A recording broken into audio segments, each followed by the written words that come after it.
Humiling ng suporta si Pangulong Ferdinand Marcos Jr. sa mga foreign envoy para makakuha ng non-permanent seat sa United Nations Security Council o UNSC ang Pilipinas. Ito ang kanyang mensahe pagharap niya sa foreign dignitaries na dumalo sa taunang Van-Din Wars sa Malacanang.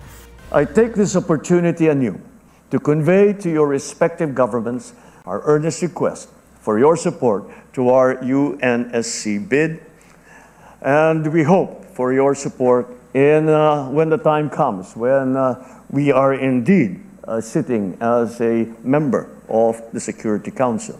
Binigyan din ng Pangulo na malawak ang karanasan ng bansa sa pagpapanatili ng kapayapaan, gayon din ang malaking kontribusyon ng Pilipinas sa UN peacekeeping operations. Our candidature stands on our rich experience in building peace, forging consensus, and finding new paths for cooperation. Nowhere is this best highlighted than in our unfaltering contribution to UN peacekeeping operations over the past 60 years, deploying over 14,000 troops in 21 UN peacekeeping operations and special political missions. Muli ring nanawagan ang Pangulo sa rules-based order. Our foreign policy has always been to encourage peace and to foster cooperation, whilst also ensuring that international law is faithfully complied with and permeates all facets of relations amongst nations.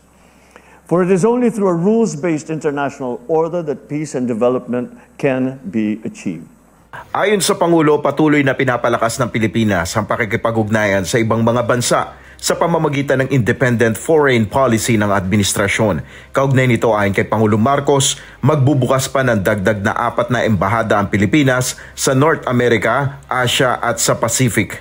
Nel Maribuhok, UNTV News and Rescue, Diyos ang aming sandigan, serbisyo publiko ang aming pinahalagahan.